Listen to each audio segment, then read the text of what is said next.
Hello everyone. ना बम से ना गोली से दुनिया खत्म होने वाली है रॉबर्ट फ्रॉस्ट की इस बोली से। Yes, you are correct. आप बिल्कुल सही समझ रहे हो कि अब बारी है फायर और आइस को करने की। हमने अभी अभी डस्ट ऑफ स्नो के सारे पार्ट्स कंप्लीट किए हैं और अब हम फायर और आइस के क्वेश्चन आंसर्स करने वाले हैं, जो कि बहुत ज्यादा जरूरी है। तो आपको ध्यान से देखना है, वीडियो को स्किप नहीं करना है। तो पहला क्वेश्चन देखते हैं फायर और आइस का।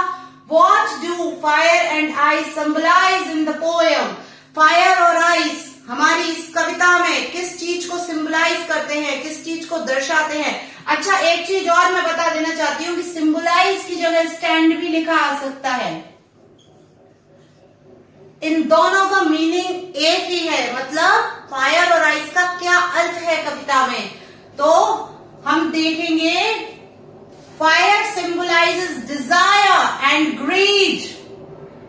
Fire stands for desire and greed. Stand के साथ बस for लग जाएगा और सारा आंसर हमारा वैसे का वैसा ही रहेगा। तो इस बात को आपको ध्यान रखना है, मार्क करके रखना है। Fire symbolizes desire and greed, while ice symbolizes hatred and cold feelings. Fire इच्छाओं को और लालच को दर्शाती है, जबकि while means जबकि ice symbolizes hatred and cold feelings. जबकि बर्फ जो है वो हमारे अंदर की नफरत, घृणा और हमारे लोगों के प्रति ठंडे बर्ताव को दर्शाता है, कोल्ड बिहेवियर को दर्शाता है। सिंबलाइज का मतलब होता है दर्शाना, हेटेड नफरत एंड कोल्ड फीलिंग्स। एक बार फिर देखते हैं, मेरे साथ आप रिवीजन कीजिए। Fire symbolizes desire and greed, while ice symbolizes hatred and cold feelings. अगला क्वेश्चन देखते हैं। What are two ideas about the end of the world? दुनिया के खत्म होने के लिए कौन कौन से दो आइडिया दिए हैं रॉबर्ट फ्रॉस्ट ने? सबको पता है, मैं ऑलरेडी पोम में समझा चुकी हूँ। अगर पोम नहीं देखी है तो मेरे पिछले वीडियो में जाकर देखिए, जिसमें मैंने फायर और आइस का बहुत ही इजी एक्सप्लेनेशन दिया है। Some people think, कुछ लोग सोचते हैं the world will end in fire, कि जो दुनिया का खत्म होगा, दुनिया आग से खत्म होगी। While जबकि other things it will end in ice, जबकि दूसरे लोग सोचते हैं कि ये आइस से खत्म होगी। तो हमारी कविता में दो विचारधारा है कि फायर और आइस दोनों से ही दुनिया खत्म हो सकती है। एक बार फिर से देख लीजिए। Some people think the world will end in fire, while others thinks it will end in ice. It is very easy. Third, what is the message of the poem? इस पोम का क्या संदेश है? फायर और ice जो हमारी कविता है उसका क्या संदेश है? The poem tells us that uncontrolled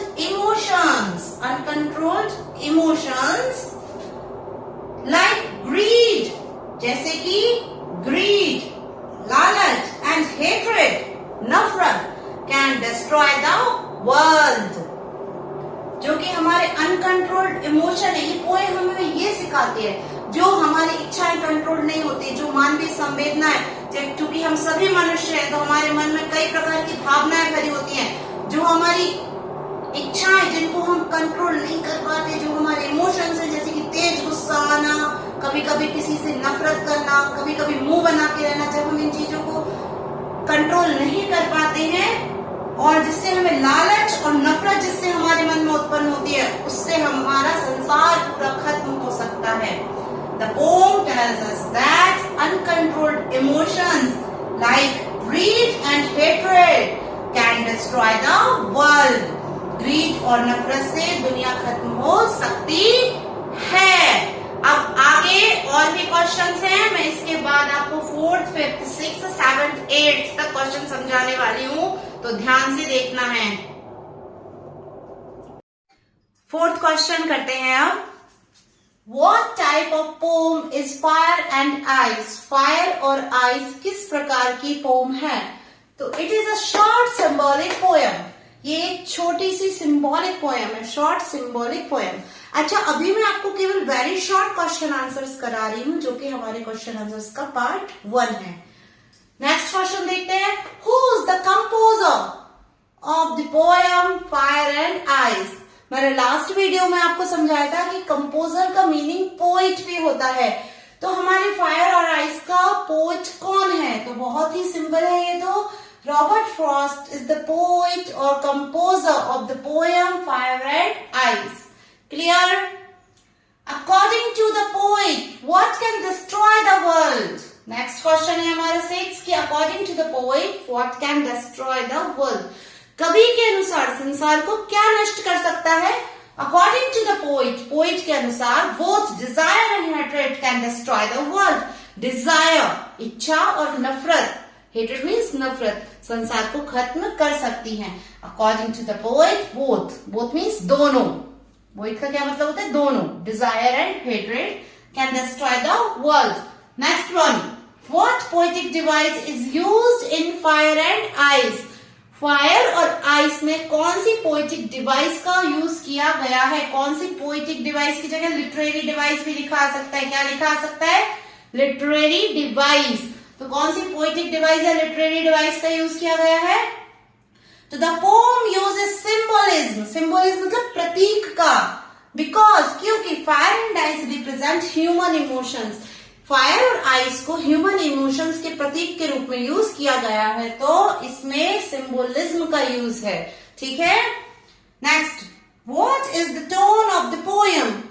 pome की टोन क्या है? टोन मतलब किस प्रकार की पोम है ये? तो the tone of the poem is serious and thoughtful. ये बहुत ही गंभीर और विचारणीय पोम है।